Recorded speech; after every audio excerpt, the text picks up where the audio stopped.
why do we play music, right? Why do we play Why music? do we play music? What is it about our lives that makes music so necessary? Electric knowledge in the brain. We can know everything that makes us go insane. So after spending 40 hours a week organizing shit, I just want to writhe around in pure chaos and let it flow.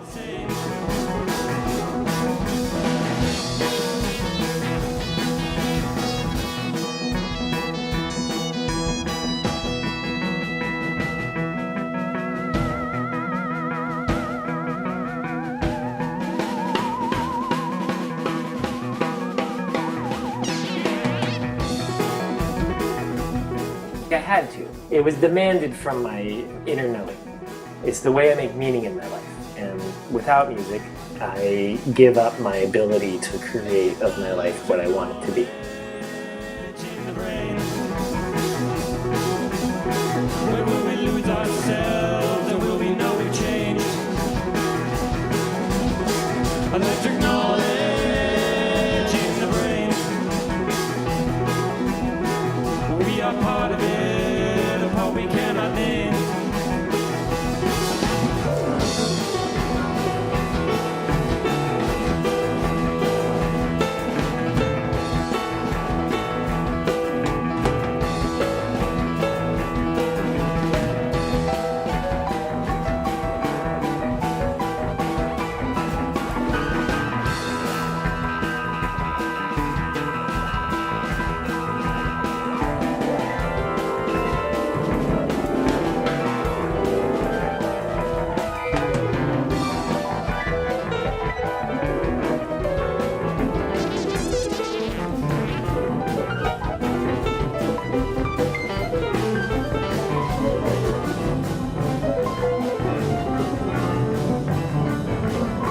Electric knowledge.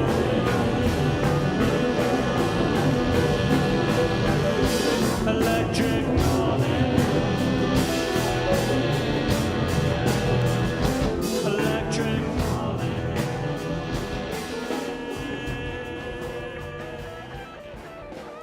I have all this tension to release. And so when I hit that note and it just feels right and I'm free and I'm not thinking about anything, and in that one moment I know that I just am doing exactly what I want to be doing. And the just shivers roll down my spine and it's so satisfying.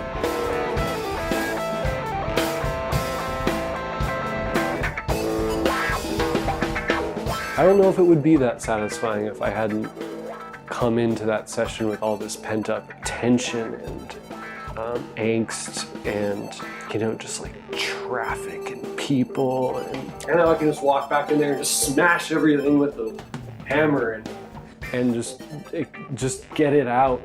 But I think I'd play very different music. If we spent 7 days a week just playing, I feel like my playing would be a lot looser and freer and chiller, and but maybe there would be something missing. Maybe there would be an edge It'd be that different. would be missing. I think like the point of playing music to me, in a large sense, is the experience of permission to follow my instincts. Like nothing's too weird or too new.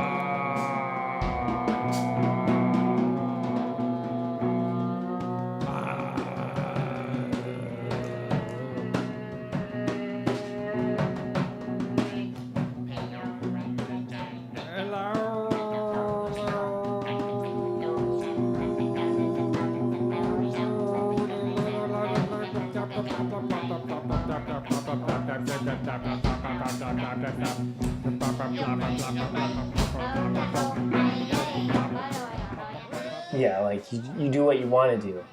And that's all there is to it. You're in the situation where the point is to do what you want to do. Right. When we're playing a jam and you crack open a song and drink out of it, like you have the responsibility now to put the song in the bin at some point. I buckle my seatbelt because I don't want to die. in the same way that when we're 3 songs deep into a set, I make sure to play the riff from the first song. Yeah. Because if I don't, we're not grounded. I'm making sure that whatever thing we're going to is still connected, is still safe. Do you have to? Would something bad happen? And maybe you're getting at the essence of it, which is that's the beauty of the music. My desires guide me in music. What do I want to hear right now? What's like gonna light my fire? I feel like I have to connect. It's my responsibility to connect it to the larger jam. Like it has that. Feeling like you're at work while you're playing, But like, comes across so clear. but I don't know where your headspace was. But I remember when we were playing the jam we just played, and we did Hey No Pressure, and then we went off somewhere else. And at some point we dropped back again. You played the Hey No Pressure riff, and it caused me so much joy. I'm like, oh yeah, I remember that shit. I had forgotten about it, and you brought it back to me. And so I don't know for what purpose you were doing it, but it worked for me. It didn't feel like an obligation. It felt like the obvious thing that needed to happen. Whenever I was doing anything in life, there was this longing inside, and this like wanting to escape the thing. Wanting to, I was working software jobs and fucking Google, which is like king of software jobs. I couldn't ask to be treated better than that. Yeah. And still, there's this longing inside, like, please let this not be forever. I'm comfortable, but I'm not happy. And throughout my life, it's been this consistent theme. Every job, like, I just want to escape from it. I want to not do it. It's like setting up, going to a gig, and like breaking down and setting up and doing all this logistics, and there's so much of it. It's just like so many cords and cables and speaker positioning and just like an hour and a half of shit. And then you play for an hour and a half if you're lucky, and then you break it all down and take it home. But there's something about it for me, I don't mind it, because I know it's part of the job that I care about. Now, at this moment, instead of can I escape my situation, it's like, what can I do to prolong this situation? Which is the opposite. I mean, that's a good sign. Right. That I'm worried about keeping what I have instead of trying to get rid of what I have. I'm not interested in retiring to a tropical island that I own and living a life of sipping coconuts and making music. That's what I want to do, by the way. There's no stakes. I want to have steaks every night.